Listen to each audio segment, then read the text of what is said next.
Let's start up with that first one on the left, the Seven of Swords. And this is work and prospects. Interestingly enough, I really dislike this card probably more than most in the deck. It's a card often quite simply of deceit. So around your work area, there could be some form of deception going on. So this could be either with employees or clients or people you deal with. So yeah, I'm thinking of both sides here. I'm thinking of clients who come to you, who you work with, so they come to you, but there's also the other side of it where you go to them. There's two sides going on, but it is a card of deception. And I always say to myself, when this is out, be really careful of who you are dealing with and how you trust them and the information you give out, especially around financial stuff and IT information. This is a time when you could get your personal identity stolen. So be really careful about internet banking and buying things over the internet. Do you know there's something that I do personally? I have a very low level limit card, like a Visa card, set up for purchasing online. So it has a minimum amount of money that you can utilize for it. And I think everyone should get into that practice so that if you do get your information or your identity stolen, there's a small limit of damage that can be done with it. So you keep your higher end cards where you have more value that people could get out of them, you keep those much closer to your heart and you don't use them as frequently. There's also the possibility that this deception that's going on could be coming from your own end. So there could be something that you are thinking of doing or planning on that's not quite above board, and you might be thinking, yeah, I think we can get away with this, I don't think it'll really matter. Think twice about that, because somewhere down the line it will matter and someone will pick it up and it will come back to haunt you. So it's a card of clear messages. Yeah, it's just quite straightforward. Don't do the wrong thing here and watch out for those who are and steer clear of them. So at work, just watch out for basically a bit of argy-bargy, underhand stuff going on. And if you see someone doing really the wrong things that they shouldn't be doing, that are against the laws of the company or your own business or whatever it happens to be, make it known to someone. Don't feel afraid about not telling someone else or not on passing it. Stop this person or these people from whatever it is they're doing, because they need to be gone. Number 2, the Home and Needs card. She is gorgeous, the Queen of Cups. She's full of love, and she's also very fertile. So there's a potentiality here for within the home zone of fertility. Now this can be conception of a baby, but this can also be the bringing in of new animals or pets into your home, or even new people one way or another. So some of you might find your home zone becomes more full of something one way or another. She's wonderful to have around. She's a hostess. She's supportive. She nurtures. She loves. She's very tender and caring, and she's a good listener. So she's a water sign too. So whether or not this water sign person is in your life as a friend or a sibling or a role model of some sort, she seems to possibly play a part in and around your home area, or possibly she is creating, or there's this feeling of that in your home, which is really positive as well. So it feels happy at home, whereas it's a bit grotty at work for April. And it doesn't have to remain that way. This is just one card. So it's not the whole of your work environment either. Don't think everything's off. It's just one perspective or dynamic. So the Queen of Cups, just lovely, harmony, happy energy. We come to the 3rd card, and it's the 6 of Cups, and this is your luck and desires card. So it seems as though you want a bit of, you're thinking of things around the heart or love or energy or harmony area with your desires, and possibly again around your home, because this is a home in the background. So I think this is where we feel much more smoothness or glowing, happiness coming. It's from your personal life. You're getting more satisfaction in your personal life, I think, at the moment, with feeling content and feeling secure is definitely a word. That Six of Cups often talks about going back in time as well. So some of you may revisit something from the past, and it could even be revisiting homes you've lived in, or people that you used to live with a long time ago, or who were in your life a long time ago. So somehow they play a role in a part of the desire of you for the month, which, as I say, I think is the connection of love. So some of you may reconnect with people you haven't seen for a very long time and get that lovely feeling of, oh, how wonderful it was when we were kids, or back in the day, I remember. Some of you may even connect with an ex-lover or an old lover and reignite that one way or another. There's the feeling here that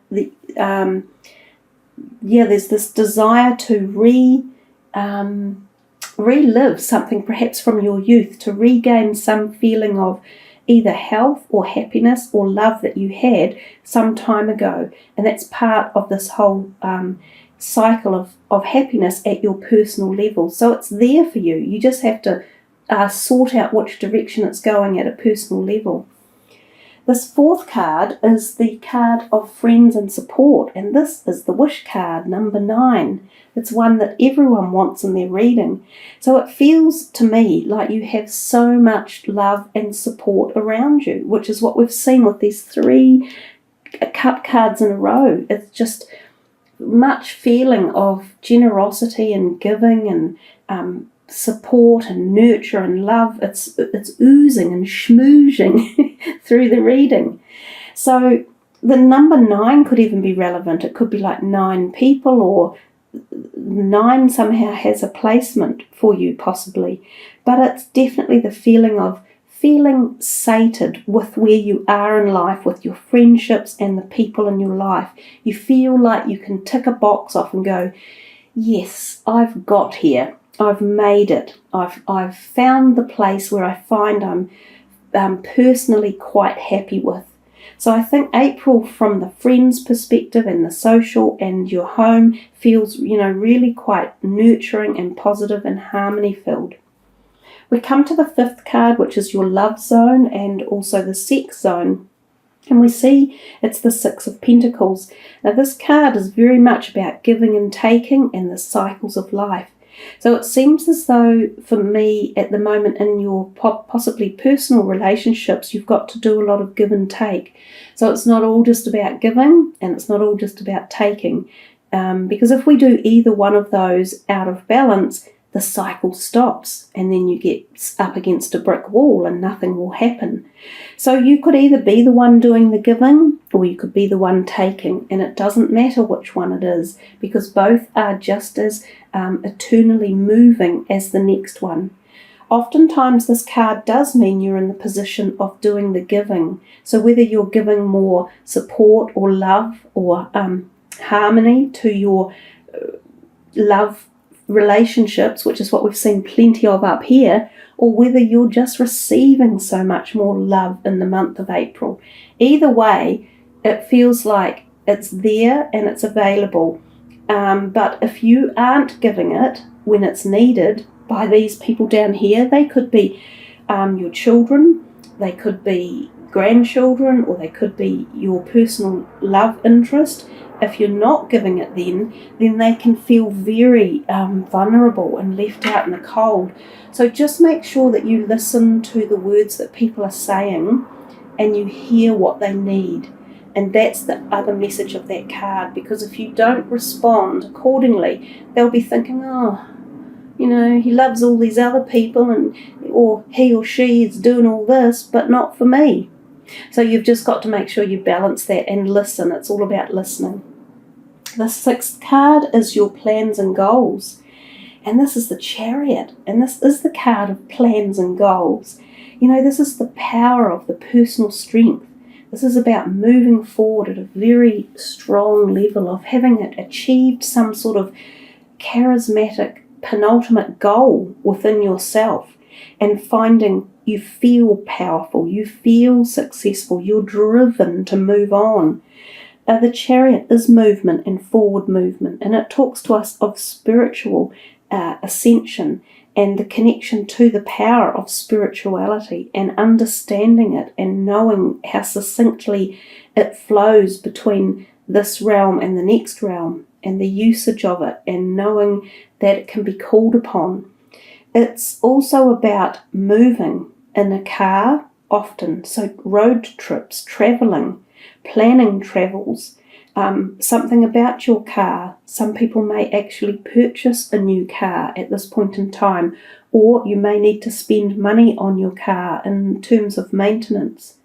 This can also be about moving house. It sometimes turns up when we are thinking of shifting. Now, this doesn't have to be long-term shifting. This could be holiday moving, so you move out of your house and you move into another one for a holiday. Lots and lots of different meanings for that, but this is, as I say, about your plans and goals. So you could be planning a trip, planning to buy a new car. Your spiritual involvement could be growing, and they could be goals that you're seeking to set for the months ahead. But it's a great, positive, powerful, personal, powerful card to have. The overall energy is the Page of Pentacles. So he's talking about money. And really, we didn't see a great deal of money talk in terms of all of these other cards, which show up as love energies or, feelings energies. But this guy often talks about the prospect of new career opportunities, new businesses, new finance coming in, stirring up the imagination about how to earn more money, being offered more money, being offered new jobs. So some of you may be putting your CV out there and applying for a new position. Some of you may be offered new positions, money increments coming your way. So a positivity around finances as well. So I think when we started off and I said it's a sunny looking reading, it is. There's a lot of sunniness in it. Although we have to just, we definitely pulled this card back as not necessarily being sunny, but it's not all doom and gloom, as I said. So nice reading there, Aquarius. Quite within the month. I feel it's not looking too far ahead.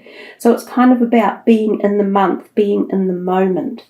Let's just quickly put these away and find out what your last card is. And since this is the 4th month, we will be taking from the 4th card down.